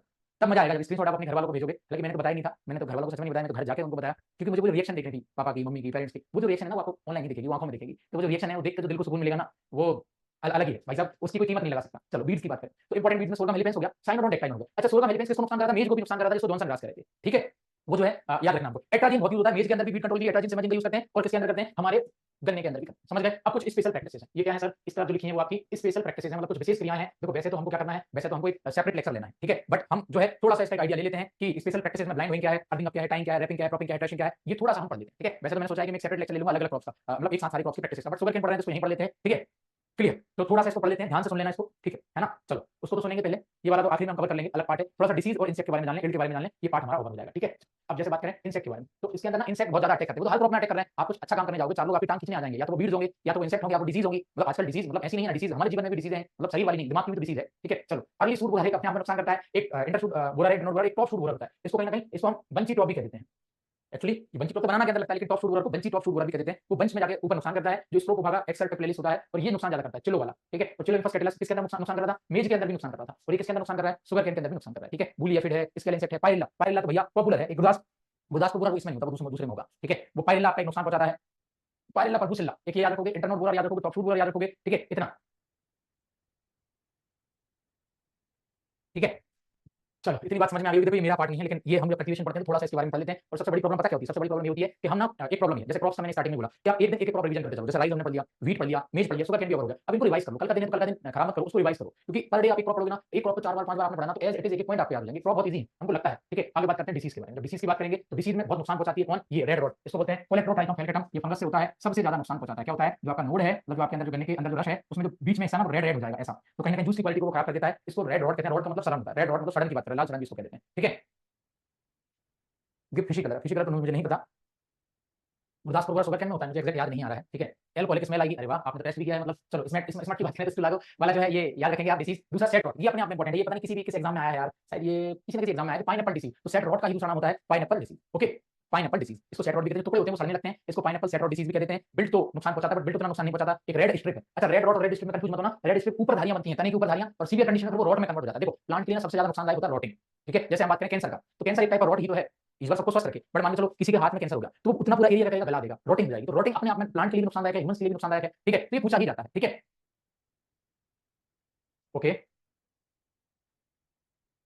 परफेक्ट स्टेज देखा है फाइलोप्सोरा ट्यूकुमेनेसिस, मतलब वो जो उसकी परफेक्ट स्टेज होगी कोलेटोट्राइकम का, उसको ही कुछ कह रहे होंगे। परफेक्ट स्टेज वो जो है होगा बुक में, याद रखना। फिर ग्रासी सूट तो अपने आप में पूछा गया है। ग्रासी सूट जो है फाइटोप्लाज्मा के कारण होता है। अच्छा, फाइटोप्लाज्मा को माइकोप्लाज्मा भी कहते हैं। ठीक है, ये जो है पूछा जाता है। और एक रेटून स्टंटिंग है जिसको आरएसडी कहते हैं। ये आपके आरएसयू के एग्जाम में आया हुआ क्वेश्चन है। एक क्लेविसेप्स जाइली से होता है, इसको आरएसडी कहते हैं। रेटून स्टंटिंग स्टंटिंग डिसीज को कहते हैं आरएसडी। ठीक, यस, रेड स्ट्राइप आपका बैक्टीरिया से होता है। जैसे वो आपके सिट्रस कैंकर पूछा जाता है, काफी कॉमन डिसीज है जो आपका पूछा जाता है, जिसका क्या नाम है सिट्रस कैंकर, वो भी बैक्टीरिया से होता है, ये तो पूछा जाता है। ठीक, चलो अब बात करें इसकी हार्वेस्टिंग की। तो हार्वेस्टिंग थोड़ा सा याद रखोगे, 10 से 11 पुराने महीने, 10 से 11 महीने पुराने उसकी हमने हार्वेस्टिंग कर ली। अच्छा, मान के चलो हमको वो करनी है, रेटूनिंग करनी है, या मान के चलो हमको क्या करना है, मान के चलो हमको ये जो है इसकी सेटिंग टुकड़े करनी है, वो भी 10 से 11 महीने पुरानी ही हम ले रहे थे। ठीक है, तो अर्ली का ये होगा, मिड का 11 से 12 महीने, मतलब पकने एकदम प्रॉपर हार्वेस्टिंग पे वो यूजफुल नहीं होगा, क्योंकि उसमें सुक्रोज कंटेंट ज्यादा होगा, तो थोड़ा सा प्रीमेच्योर हम उसको यूज करते हैं। ठीक है, याद बार बार लिखने से याद होंगे। ठीक, और हार्वेस्टिंग कब करेंगे उसको? जब वो मैच्योरिटी वाले टाइम होगा, पीक मैच्योरिटी पे। और अगर मान लो चलो उसको थोड़ा सा ऊंचाई से काट दिया, मतलब जैसे ये काट रहे हैं, इसको थोड़ा ऊंचाई से काट दिया, तो इसी में हमने इरिगेशन दे दिया, फर्टिलाइजर दे दिया, बाकी न्यूट्रिएंट दे दिए, ये रीग्रोथ कर जाएगा। इसको क्या बोलेंगे सर? इसी को बोलेंगे आपका रेटूनिंग, उसको बोलते हैं, स्टेबल क्रॉप इसको बोलते हैं। ठीक है, तो मैं स्पेशल प्रैक्टिसेस आज की क्लास में नहीं पढ़ाना चाह रहा हूं, इसलिए जो है मैं थोड़ा सा स्लो हूं। ठीक है, इल्ड की बात करें तो इल्ड एरिया के अकॉर्डिंग यहां पर ये डिपेंड करता है, जैसे 60 टू 70 टन पर हेक्टेयर। ठीक है, ये इल्ड की बात हो गई। दूसरी क्विंटल की बात हो गई। अब यहां देखना नॉर्थ इंडिया में कितना है, साउथ इंडिया में कितना है, एवरेज कितना है, तो एवरेज याद रख लेना। प्रॉपर मैनेजमेंट के साथ थोड़ी सी बढ़ जाएगी। जूस की यील्ड कितनी मिल रही है? तो 65 से 75%। शुगर की यील्ड कितनी मिल रही है? तो 6 से 10% फ्रॉम जूस से। और शुगर कंटेंट कितना मिल रहा है? तो 14 से 17% के आसपास। ठीक है, समझ गए? हाँ, अब यहां तक हमने कवर कर लिया है। ये एक बार आप पढ़ेंगे, बार बार रिवाइज करेंगे। मैंने आपको होमवर्क दिया था, 30 क्वेश्चन आपके लिए दिए थे। ये जो है आपका पार्ट, अपना पार्ट ओवर हो गया है। ठीक, तो चलो अब मैं आप लोगों से थोड़ा सा होमवर्क पूछूंगा। आगे लोग तो भाग ही रहे हैं। देखो यार, अगर आप क्लास लेते हो ना तो आखिर तक होगा। कुछ लोगों को क्या है, शक्ल पसंद नहीं आती है, रिकैप करवा दूंगा, पहले होमवर्क पूछ लूं। ये वो लोग हैं जो रिकैप की बात कर रहे हैं, जो खुद होमवर्क करके नहीं लाए हैं। ठीक है, देखो भाग गए और भाग गए यार, जाने वाले को कौन रोक सकता है। ठीक है, तो कोई आशुतोष था कल। ठीक है, आशुतोष, अपना नाम एक बार पूरा लिखो, मैं चेक करता हूँ। आशुतोष आप कह रहे हैं सर मेरा होमवर्क चेक नहीं करते हैं, तो आशुतोष जी का आज पहली बार उनका मतलब श्री गणेश उनसे ही किया जाएगा होमवर्क का। ठीक है, कैमरा ऑन करो कि आशुतोष जी हमारे बीच नहीं रहे, ये भी हो सकता है। हाँ, मतलब आज की क्लास में नहीं रहे, आप मुझे गलत समझ लेते हो। चलो, तो सब लोग अपना आंसर बताना। यस, तो किससे मेमोरी बहुत अच्छी है आपकी। यस, मैं बादाम नहीं खाता, मैं ठोकरें खाई हैं, तो मुझे अकल थोड़ी अच्छी मिल गई है। ठीक है, हाँ, मुझे तो लोगों के नाम भी याद हो जाते हैं, बट ऑनलाइन में आप लोगों का अपना इंटरेक्शन होता नहीं है। मैं किसके साथ देखिए, यस ऋषभ उपाध्याय जी। बोले सर आपने पिछली बार भी मेरे से होमवर्क पूछा था, मुझे पता है सर। ठीक है, आप ऐसे ही बता दो कितने क्वेश्चन करके लेके आए हैं। ठीक है, इशारा कर दो, very good very good, okay. ठीक है, बबीता मैम अपना होमवर्क बता दो। देखो और भागे यार, पता है अगर आप अभी होमवर्क से अभी भाग रहे हो तो जीवन भर भागते रहोगे, मुझे कोई चक्कर नहीं है। अगर आप जीवन भर भागते रहोगे तो या तो अभी भाग लो या फिर जीवन भर भाग लो। ठीक है, देखो बोले हाँ तो ध्यान दे रहा है तो भाग ही जाते हैं हम। हाँ जी, तो बबीता मैम आपका होमवर्क बताइए। Very good ma'am. ठीक है, Mrinalini Krishnan please show your homework. Okay, और हर्षित जी से पूछते हैं, इनकी स्माइल बड़ी अच्छी लगती है। ठीक है, तो सर आपका होमवर्क बता दीजिए। ठीक है, अरे वाह, सेपरेट बुक बना के रखिए क्या? ठीक है सर, वाह बहुत बढ़िया। आप इंग्लिश मीडियम वाले भी हैं ना सर? इंग्लिश मीडियम वाले वैसे भी, हाँ। फर्स्ट डे आपने मुझे बड़ा सपोर्ट किया था, मुझे बड़ा अच्छा लगा। अब तो थोड़ा ठीक ठाक फ्लो बन गया है। फर्स्ट डे थोड़ी सी प्रॉब्लम थी। ओके, थैंक यू, और पढ़ते रहिए अच्छे से। आगे Arjun, Arjun sir please show your homework. ये क्या है, एक पन्ने पे बता रहे हो, फिर बाद में इसी पे समोसा कचौड़ी खा के फेंक दोगे इसको। प्रॉपर नोट बनाओ। ओके ना, देखो प्रॉब्लम नहीं है, आप अच्छा काम कर रहे हो। ठीक है, ब्लैंक पेज लिख रहे हो तो ब्लैंक कलर की कॉपी ले लो। पता है एक चीज है, हम अपने जीवन में ना बाकी चीजों में कंजूसी नहीं करेंगे, लेकिन पढ़ने में पता नहीं इतनी कंजूसी काहे करते हैं। मैंने अक्सर देखा है, पढ़ने में इतनी कंजूसी काहे करते हैं। किताब लेके आएंगे तो देखेंगे सस्ती वाली कौन सी है, पेन खरीदेंगे तो देखेंगे सस्ती वाली कौन सी है। वो आपका फ्यूचर डिसाइड करने वाला है। ठीक है, होमवर्क सब लोग रख लीजिए, सब लोग अच्छे से करके लाए हैं। जो लोग करके लाए हैं उन लोगों के लिए बहुत बहुत धन्यवाद, सैल्यूट है आपको। और जो लोग करके नहीं लाए हैं, बाद में इस वीडियो को रिकॉर्डेड देखेंगे। आप सब लोग मेरे छोटे भाई बहन जैसे हैं, आप थोड़ा सा अपने लिए सीरियस होइए, अच्छे से होमवर्क कीजिए, क्योंकि वो जो होमवर्क नहीं है वो पूरा का पूरा टाइम है। जैसे कल का दिन हमने मेज पढ़ा, सुबह के स्टार्ट किया, अब कल का दिन आज रिपीट नहीं कर सकते ना हम, ना उसको रिवीजन में कर सकते, समझ गए? तो इसलिए थोड़ा सा अपने लिए ईमानदार रहिए, अपने टाइम को शेड्यूल कीजिए और रिवीजन अच्छे से करिए। क्रॉप्स आपको सारी क्रॉप्स याद हो जाएंगी। मैं बोल रहा हूं आपके सिलेबस में तो थोड़ा कम आता है, अब स्टेट एग्जाम में जाओगे तो थोड़ी सी क्रॉप्स ज्यादा आती है, तो पहले उसको रिवाइज करो। सुबह पढ़ो, शाम में पढ़ो, दोपहर में पढ़ो, 4-5 दिन पढ़ोगे, याद हो जाएगा, कोई प्रॉब्लम वाली बात नहीं है। ठीक है जी, हाँ, यस सपोर्ट करना, थैंक यू। हाँ नहीं, बट वो होता है ऐसा। यस मैम, मनु सिंह यही है। ओके, समझ गए? अब थोड़ा सा रिकैप कर लेते हैं, फिर एंड करते हैं। रिकैप करेंगे, शुगर केन को पढ़ा, शुगर केन का बेसिक तो हमने कल कवर कर लिया था। आज हमने कहां से स्टार्टिंग करी थी? प्लांटिंग से स्टार्टिंग करी, मतलब सीजन की बात करी, फिर हमने सेट्स की बात करी, 1/8 2/8 3/8 याद आ रहा होगा। फिर प्लांटिंग मेथड की बात करी। जब प्लांटिंग मेथड की जब हमने बात करी तो प्लांटिंग मेथड में जो बात करें किसकी, आपकी फ्लैटबेड मेथड हो गई, रेजेंट फरो मेथड हो गई, और किसकी बात करें आपकी पार्थ मेथड हो गई, रेनगन मेथड हो गई, अल्जिन मेथड हो गई, ट्रेंच मेथड हो गई, ठीक है, सिबलिंग्स मेथड हो गई, मतलब आपका जो ट्रांसप्लांटिंग वाला मेथड है, एक बर्ड चिप और चिपबर्ड वाला भी मैंने आपको बता दिया है, ये जो है पूछा जाता है, ठीक है, ये आपका पूछा जाता है, ये जो बेसिक चीजें मैंने आपको बताई। फिर उसके बाद देखो ये जो कल्टीवेशन का जैसे एनपीके उतना इंपॉर्टेंट नहीं, बट नाइट्रोजन का क्या रोल है सुगरकेन के अंदर वो पूछा जाता है, ठीक है, पोटेशियम का क्या रोल है सुगरकेन के अंदर वो पूछा जाएगा, कौन सी ग्रोथ स्टेज पे कितने टाइम पे वो आ रही है, जैसे जर्मिनेशन स्टेज है, फिर आपकी फॉर्मेटिव स्टेज है, ग्रोथ स्टेज है और मैच्योरिटी स्टेज है, तो वो टाइम आप याद रखोगे, सबसे ज्यादा वाटर और न्यूट्रिएंट की रिक्वायरमेंट वाली स्टेज कौन सी है, तो ये पार्ट हमारा ओवर होगा। अब सुगरकेन में ना हार्डनिंग करते हैं, टाइम करते हैं, क्रॉपिंग करते हैं, थ्रेशिंग करते हैं, डी और थ्रेशिंग उसको समझेंगे, वो किया जाता है, ब्लाइंड वेइंग किया जाता है, तो ये कल्टीवेशन में स्पेशल प्रैक्टिस हम उसका पार्ट कह सकते हैं। फिर सुगरकेन में एक और टॉपिक आपका रहता है कि जो सुगरकेन के जो बाई प्रोडक्ट जैसे बगासेस क्या है, मोलासेस क्या है, ठीक है, प्रेस मड क्या है, तो ये पूछा जाता है, तो इसको भी कवर करेंगे। और अगली क्रॉप किसको कवर करनी है वो आप बता दो, होमवर्क आप लोग करके ले आए हैं, धन्यवाद जरूर करके लाए हैं। अब आप मुझे अगली क्रॉप का नाम बता दो जब तक कि अगली क्रॉप का जो है किसको पढ़नी है, अगली क्रॉप मतलब क्रॉप का नाम बताओ और इसको फिर टोबैको पढ़ना है, ओके ठीक है जी। सो इंपॉर्टेंट को तो लास्ट में कवर करेंगे। थैंक यू अजीत कुमार, ठीक है जी, ओके ओके। सो अब फिनिश करते हैं, संख्या भी लोगों की कम हो ही जाती है, वो तो ज्ञान कोई नहीं सुनना चाहता है, ओके थैंक यू, ओके ठीक है। सो आज के लिए इतना ही। होमवर्क आपका ये है कि आपको सुगर कैन से रिलेटेड आपको 20 क्वेश्चन बना के लेके आने हैं, स्पेशल प्रैक्टिस आपको अच्छे से कवर करनी है, और जो बाई प्रोडक्ट है वो भी मतलब 20 क्वेश्चन वो, और उसको पढ़ के अच्छे से आना, कॉटन भी पढ़ लेना अच्छे से, हाँ जी ठीक है, मजा आ गया, ओके ठीक है जी, हाँ जी। तो आज के लिए इतना ही, मिलते हैं आपकी अगली क्लास में नई एनर्जी नए टॉपिक के साथ, तब तक के लिए जय हिंद जय भारत।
नमस्कार, जय हिंद। स्वागत है आप सभी का एग्री कोचिंग चंडीगढ़ में। मैं हूं आपका दोस्त संजय विश्वकर्मा और आज की इस क्लास में हम बात करने वाले हैं राइस तो हो गया, व्हीट तो हो गया, शुगर केन की बात करने वाले हैं। ठीक है जी, ठीक है जी। तो स्टार्ट करते हैं बेहतरीन सेशन को जो हमने कल छोड़ा था वहीं से कंटिन्यू करेंगे। तो कुछ क्वेश्चंस को कर लेते हैं। हाँ, कुछ क्वेश्चंस आपको इजी लगेंगे लेकिन वो रिवीजन में आपको हेल्प करेंगे। ठीक है, तो जब हम ये क्रॉप्स का पार्ट फिनिश करेंगे ना तो सारी क्रॉप से रिलेटेड जैसे एक दो क्रॉप को ऐड करके क्वेश्चन में ला रहा हूँ, लेकिन हम सारी क्वेश्चंस को क्रॉप के हिसाब से भी कंपाइल कर लेंगे। ठीक है, चलो। तो पहला क्वेश्चन आपके लिए, first irrigation to be wheat crop should be given है। ये तो आपको सबको पता है। ठीक है, सब लोग सही आंसर दे रहे हैं। राइट आंसर क्या होगा? Very good guys, you are